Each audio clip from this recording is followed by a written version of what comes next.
Salut, ici c'est Auguste de la chaîne Crypto Web TV. Les gars, nous allons voir comment accéder à son wallet Pi. Comment est-ce que vous pouvez accéder à votre wallet Pi et vérifier si vous avez reçu vos Pi dans votre wallet. Ok, donc c'est ce que nous allons voir. C'est une courte vidéo.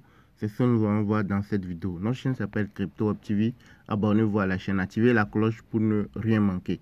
Alors, rapidement, vous allez voir que quand vous arrivez, vous allez voir Pi, l'application de minage Pi, et vous allez voir également Pi Browser. Vous voyez, non? Donc, pour accéder à votre wallet Pi, là, c'est dans Pi Browser, vous devez rentrer. Mais vous avez l'application, mais vous ne devez pas cliquer directement sur l'application. Pour accéder à Pi Browser, on passe toujours par l'application de minage principale qui s'appelle Pi. C'est ça ici. Donc, vous cliquez sur l'application de minage, ok, l'application Pi principale, et vous attendez que ça s'ouvre. Une fois que c'est bon, vous pouvez accéder à Pi Browser à travers Pi Network, à travers l'application principale. Donc, vous voyez que je viens d'ouvrir l'application de minage Pi. Vous voyez, non? Et pour rappel, le réseau ouvert, c'est le 20 février. Aujourd'hui, nous sommes le 19.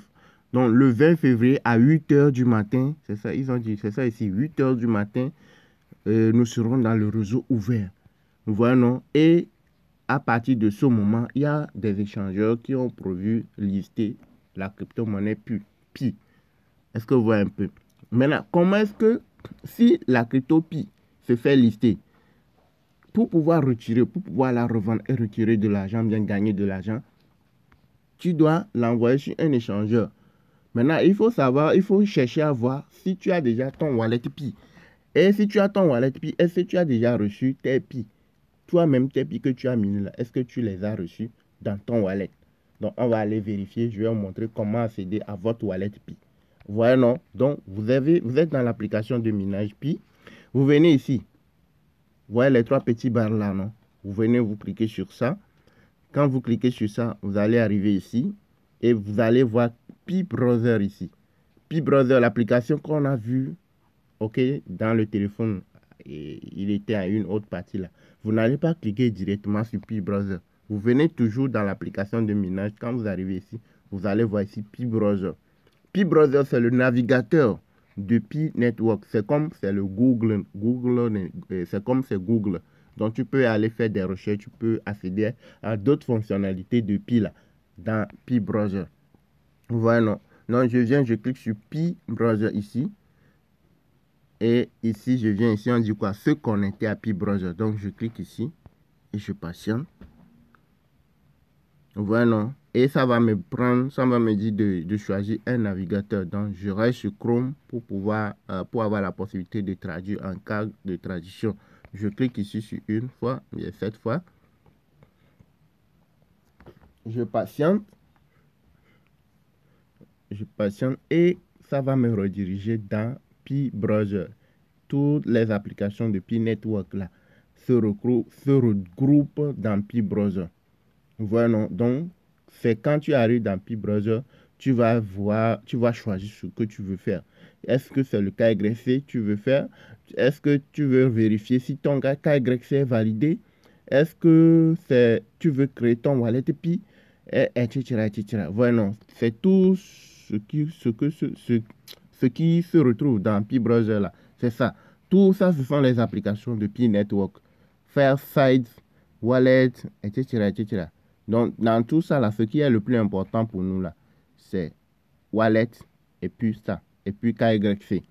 Chat aussi, si vous avez des problèmes, vous n'arrivez pas à valider votre KYC, vous avez un quelconque souci, je vous ai déjà montré où mentionner vos problèmes. Nous, comme ça, là, on ne peut pas te dire, si c'était avant, là, comment faire la vérification de ton numéro, là. J'ai eu à faire des vidéos, j'ai montré comment le faire. Mais depuis très longtemps, ça ne marchait plus. Depuis un moment donné, ça ne marchait plus. Vous voyez, non? Maintenant, il y a d'autres choses. Et KYC aussi, j'ai montré comment le faire. Mais comme il y a beaucoup de personnes, je pense qu'à leur niveau, au niveau de Pi, là, le réseau est en train de bugger. Donc, il y a certaines personnes qui ont lancé leur KYC, ce n'est toujours pas validé jusqu'à maintenant. Maintenant, comment faire pour trouver solution là? Vous pouvez venir dans Pi Browser pour accéder ici dans Chat. Quand vous arrivez dans Chat là, d'autres pionniers comme vous aussi sont ici.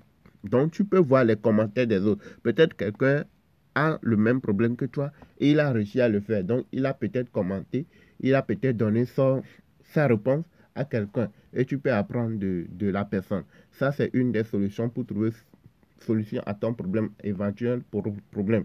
À part ça, tu peux aller dans choses là, puis service. Et puis, on va retourner. Quand on va arriver là, je vais montrer. On est pour l'instant ici. On ne va pas aller faire autre chose.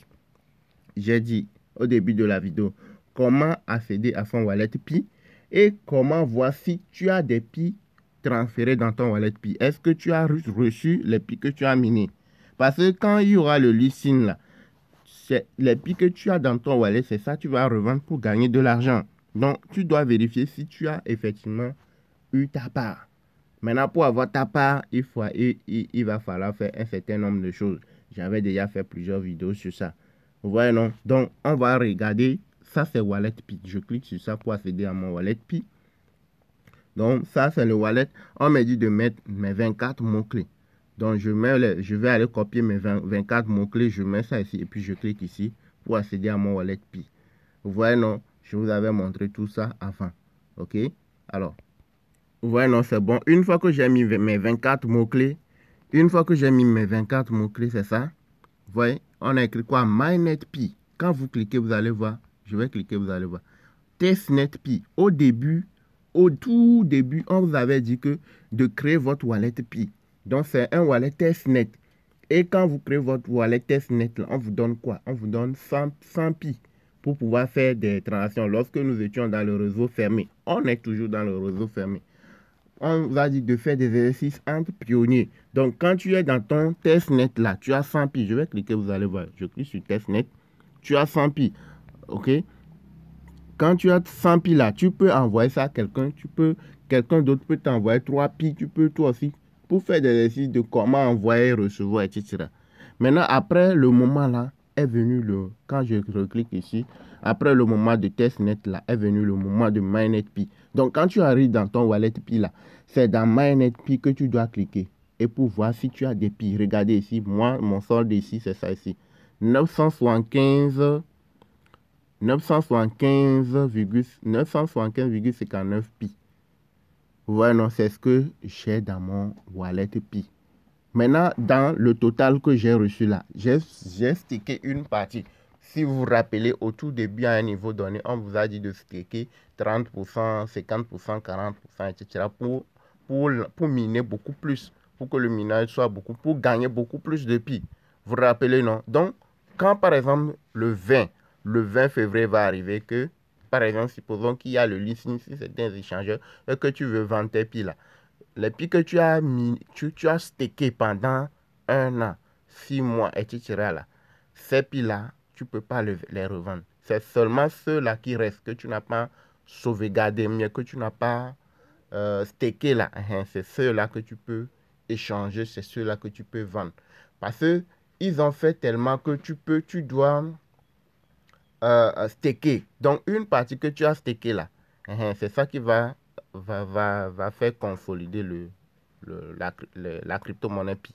Si ce n'est pas le cas de stackage là, tu vas voir que beaucoup de personnes, même si on te dit que Pi, la valeur de Pi c'est 0,05 $ là, quand ça va se faire lister, beaucoup de personnes vont vouloir vendre tout en même temps.